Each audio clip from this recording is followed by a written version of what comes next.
I was talking about, poor situational baseball, and this problem continues to dog the Cardinals. In losing 2 or 3 games to the Pirates, they went 4 for 28 with runners in scoring position. That's 143 batting average. And they left 29 runners on base in the 3 games. This month, the Cardinals are hitting 178 with runners in scoring position. So that's situational hitting, and they're bad at it. And to give you accurate numbers on this, the Cardinals have stranded 944 men on base this year, the most of any team in the majors. And they're the only team, the Cardinals, in the National League that's above 900 in terms of runners left on. The next on the list is Philadelphia with 897. So this is a huge, huge issue because the Cardinals, as I mentioned, are 5th in all of baseball in terms of getting people on base. But they leave them there. They leave way too many there.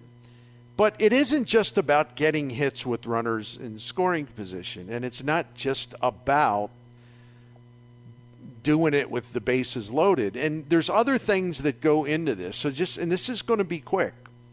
It's not a million stats, but it's some stats because it's the only way I can back up what I'm trying to explain.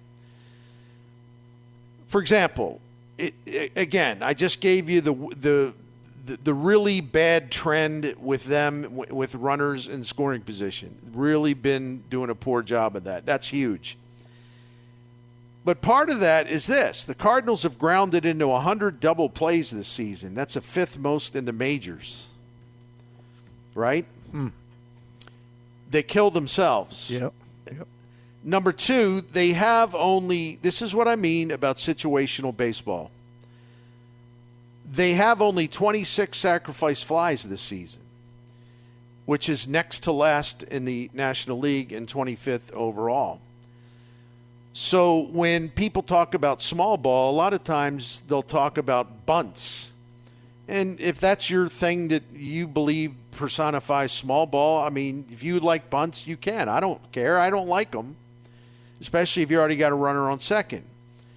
But when you have a runner on third base and an opportunity to get him home on a sac fly is there, where is the awareness of the situation and where is the situational hitting? I mean, 26 sac flies? It's not a lot. You're like 100 and how many games are they into the season? They got fewer than 40 left? That ain't enough. No. That's situational awareness and situational baseball. The base running. The Cardinals are a -5 in base running runs, which means they're 5 below the league average. That's 25th overall. That's a metric.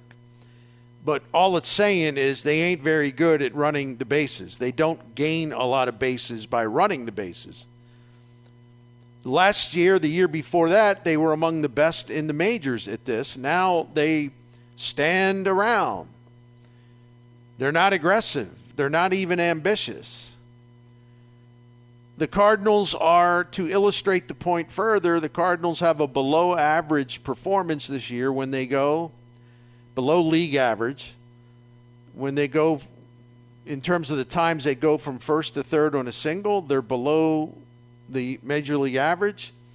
Scoring from first base on a double, below the major league average. Scoring from second base on a single, as I mentioned earlier in the show, way below the major league average. And if you missed what I said earlier, last season, the Cardinals led the major leagues by scoring 120 runs on singles when they had a runner on second. They scored 120 times, runner on second on a single. More than anybody. This year, they've only scored 69 times from second base on a single. That's last in the NL. Now, how does that happen? How does the know-it-all manager allow that to happen if he knows it all? In addition to the runners in scoring position problem, I mean, bases loaded situations are part of that. The Cardinals have only 57 runs batted in this year with the bases loaded. That's tied for the 5th lowest overall, 2nd fewest in the National League. So my point is, yeah, it would help to get hits with runners on second and third, scoring position, or runners with the bases loaded, scoring position. Mm-hmm. That's a big thing. But there are other opportunities to get runs home that they simply are not taking advantage of. And to me, it's unacceptable. Now, you will have apologists saying, well, they're pitching so bad, Bernie, they give up all these runs early in games. So Ollie, can't afford to give away outs by pushing it on the bases. So I understand why they're more conservative. You do? My answer to that, 10-23. That's their record in one-run games. I believe it's the second worst in baseball. Wow. If you're not getting sacrifice flies, you're not getting runners in from second base on a single, you're not getting them in from first base on a double, you're below average in all these areas, and you are in the bottom 6 of major league teams in base running runs, which is a metric that means something. Do you think your 10-23 in one-run games has anything is relevant in any way to all of this poor display of situational baseball offensively? Is anyone really going to try to argue with me on that one? Yeah. I'd like to see him hit a double with the bases loaded more. I'd like to see a lot of them. I'd like to see base hits. I'd like to get runners in from third, get runners in from second. Sure, absolutely. But there are other ways to score runs, period. And they don't do it. And, get out of here with this bunting stuff. That's not what we're talking about, because even if they tried to bunt runners over, which is giving away an out especially when you got a guy on second base, how's that going to help? Even if I said, well, yeah, bunting would be a good idea. How's that going to help when you're one of the worst teams in the majors at producing sacrifice flies or ground ball or productive outs where a runner can move up, maybe score on a ground ball from third? How's it going to help you when you're so bad at situational baseball? What, you're going to move a runner up to third base? You're going to use a bunt, give away an out to move a runner up only so you can strand them on third base? How is that smart? Right? Yeah, it's a lot of bad. I mean, there's an old term, productive outs. They don't have productive outs anymore. And I'm not talking like you. I'm not talking about bunts. No, I mean, like you're saying, there's a text here. It drives me nuts how many times there's a leadoff double, doesn't result in a run. Get them in, get them over, get them in. That's how this is supposed to be done. Yeah, I mean, I would prefer they get them in by a hit. I also prefer they get them in or get them over to third if they're trying to take a normal at bat and it's a hit it to the right side and he moves over. They're really lousy at that too. And I didn't list the numbers for productive outs, but their productive out percentage is terrible. So, and this is what frustrates me, because I knew that there was a quote along these lines, and I went and found it, because there's a treasure chest of great quotes that are always meaningful from the late venerated college basketball coach John Wooden. And the Cardinals can hit home runs, we know that, but what else can they do in terms of the situations? And yes, it does require some of the smaller things in life and in baseball.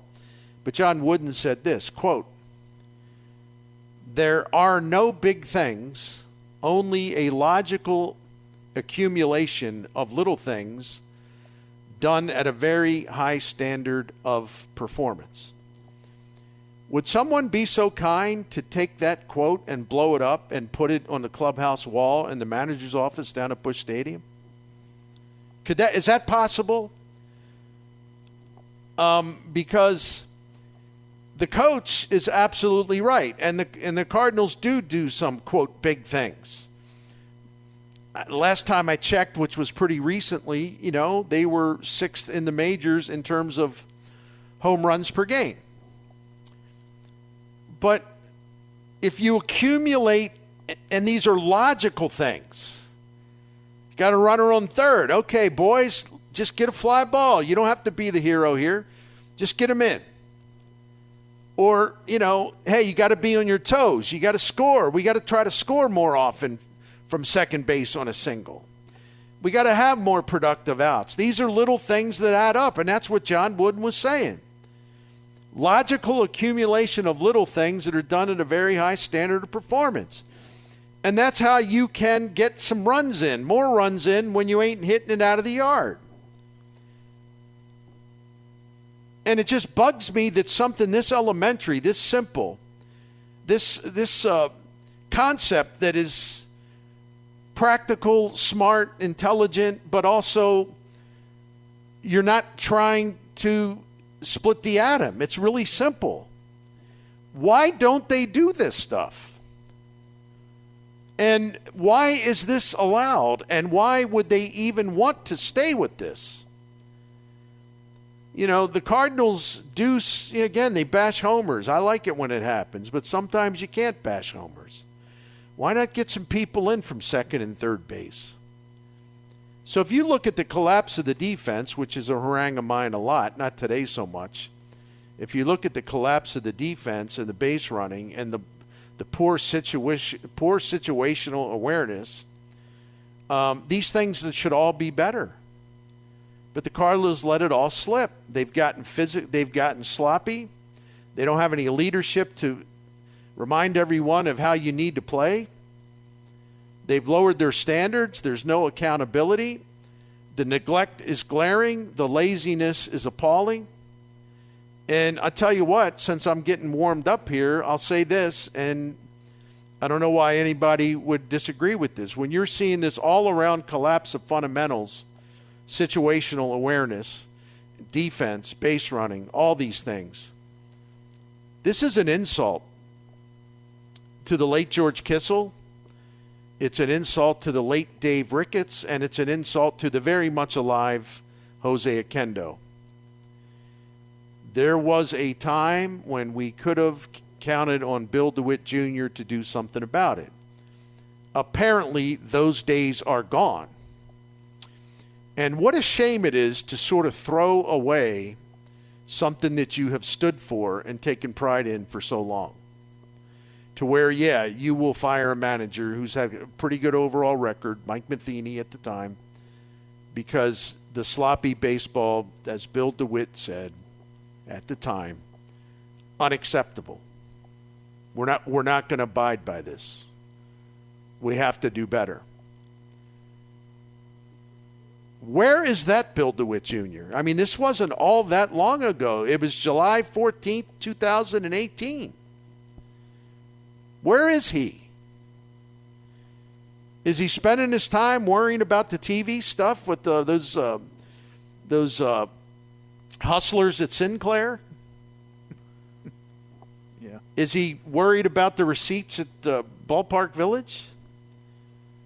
Well, if he's worried about that, it means you got to get more people to Ballpark Village. And the way you do that is you hold your baseball team and your baseball people to a much higher standard so you can play clean, pleasure to watch baseball that St. Louisans always take pride in. When their teams are smart, they play crisp, clean, fundamentally sound baseball to go along with the power. Because the power's good. It's not like they're always like doing these stupid things to try to hit home runs. They're just not better all around as they should be when it comes to hitting approach. Texter asked this question of you, Bernie, about Bill DeWitt Jr. He says, is maybe Bill DeWitt III starting to make decisions more? Is there a transfer of power, he asked? Oh, I don't think so. Not yet. There will be. And I actually, I made this comment. Maybe I forget the context of where I made it. I think it was on Twitter. Because someone was saying, oh, great, when Bill DeWitt Jr. decides that, he's had enough or whatever, if he keeps the team, which they say they are to keep him in the family, oh, great, Bill DeWitt III is going to take over. And I said something along the lines of like, well, just hold on now. Do you really know Bill DeWitt III? Do you understand that he's not running the franchise and that part of his responsibilities are that he's just going to facilitate things, but he doesn't have the absolute power, nothing close to it that his father has. But if you've paid attention to when Bill DeWitt does media interviews, whether it be with Derek Gould or myself and others, he has some strong things to say,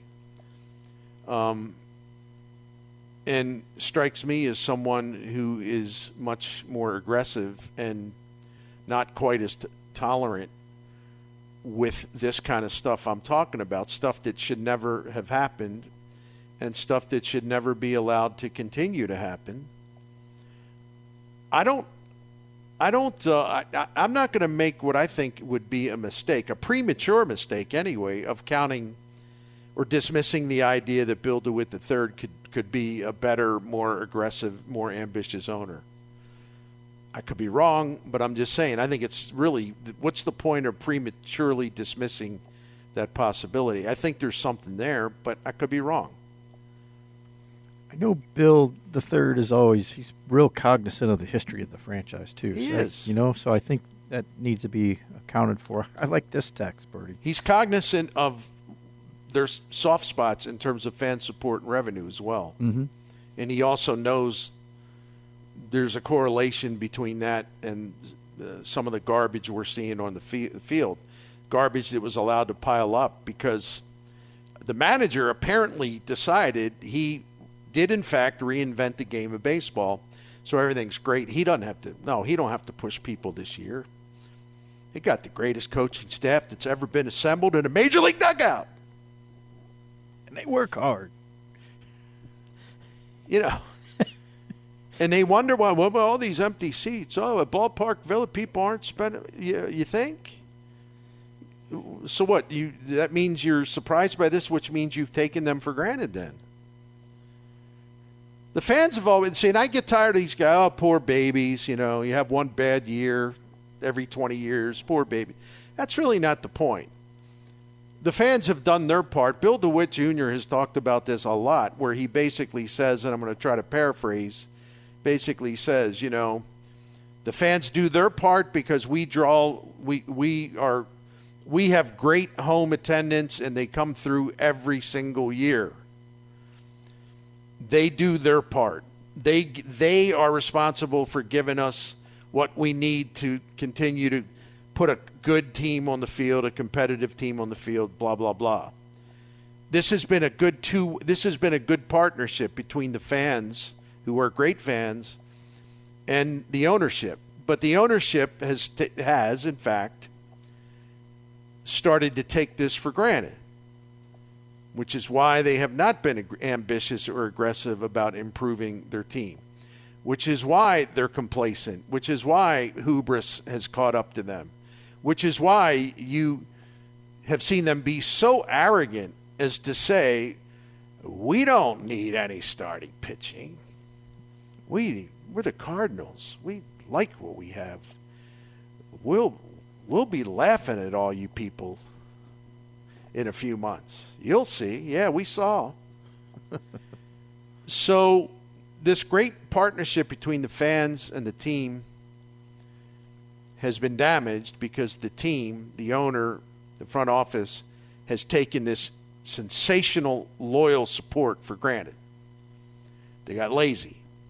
They lost some ambition. They lost some edge. They're the Blackberry Cardinals.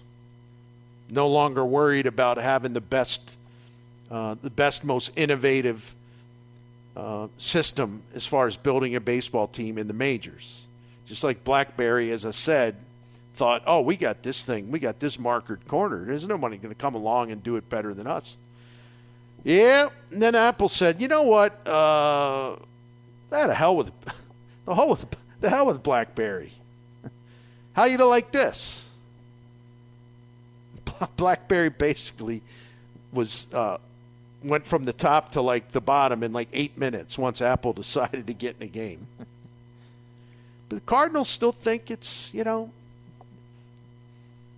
It's it's in the 90s. It's in the mid to late 90s, and they're BlackBerry. They got all the answers. Here's one from the text line. It says, Yes. Usually I would never suggest any owner emulate Jerry Reinsdorf, but I wish DeWitt would do exactly what Reinsdorf did on Tuesday, and that is clean house. But he didn't really clean house. I mean, he didn't really clean house. Did he need to dump Kenny Williams and Rick Hahn, the general manager, and Williams was the general manager, and they moved him upstairs? From that standpoint, yeah, those guys had turned stale. They're out of answers. They push back. Anybody tries to do something different, they're stuck in their ways, and that there is a parallel there with John Mozeliak in the front office. But it's not like Jerry Reinsdorf did that so he could bring in someone new and exciting from outside the organization, someone that would bring a whole long list of ideas, new ideas, to what the White Sox can do to build a better team. People that, pardon the cliche, think outside the box, people that are willing to try new things, willing to put in a new system, willing to make some tough decisions about how you structure how you get players, how you source players. New ideas, new thinking, new vision, fresh thinking, fresh ideas. Jerry Reinsdorf he took care of part one, which was giving the boot to Williams and Hahn. Part two, though, is what you needed to do to make your first part actually lead to something significant. But he didn't do the second part. I mean, he's bringing in Dayton Moore to sort of be the guy above the GM position, whether call him director of baseball operations or what. Mm-hmm. And I know that Dayton Moore had his, they had a couple good years in Kansas City, but it took them forever. And then it kind of folded up right away.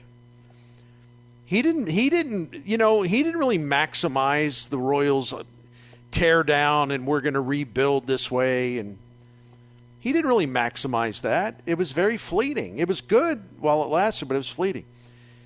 And then the other thing Reinsdorf is doing is to bring in his new general manager is going to be someone that's already in the organization, who's been there for quite a while, and is not known as some kind of innovative, visionary thinker. He's kind of more of the same. I don't have a problem with La Russa being retained as an advisor because, number one, he's still under contract to Reinsdorf. Number two, he and Reinsdorf are very, very close. Reinsdorf can at least talk with Tony, and they have a really open, honest relationship. I would like to have Tony La Russa's eyes and baseball acumen in my organization. Not managing anymore, not running the whole show anymore, but just as a consigliere, yeah.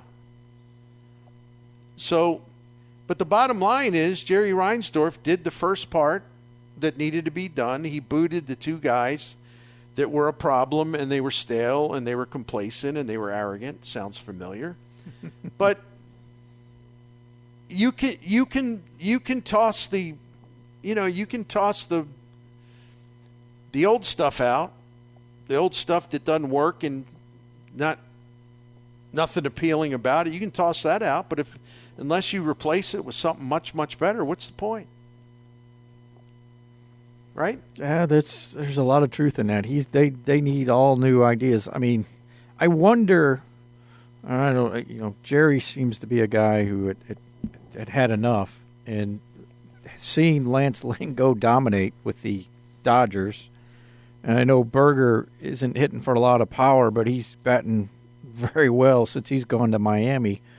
If any thought was like, oh, hold on a minute, we're sending guys out that are doing quite well elsewhere. Giolito isn't, but I just wonder if he just said, he just had enough and said, we got to rechange what's going on here. I just gave away some guys that should have been contributing here, and once they left, they started putting up nice numbers. I don't know. Just a thought there, because Lance Lynn is just dominating with the Dodgers again, and they're Defense. a smart. Yeah, you're right. Defense, and again, it goes back to maybe looking at it and going, we're not doing the right things. Maybe it'll be interesting to see if they get anything going in a positive way with the White Sox, because they have a lot of young talent, and they just can't put it all together. Yeah, and I know they were getting a promising young pitcher for Berger, but man, Berger is I don't know if his stuff is sustainable. He might be one of these guys that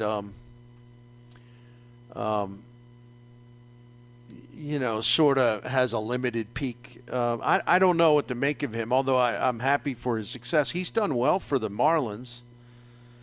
He's got 75 at bats. He's 347 average, 410 on base, 507 slug, 6 doubles, 2 homers.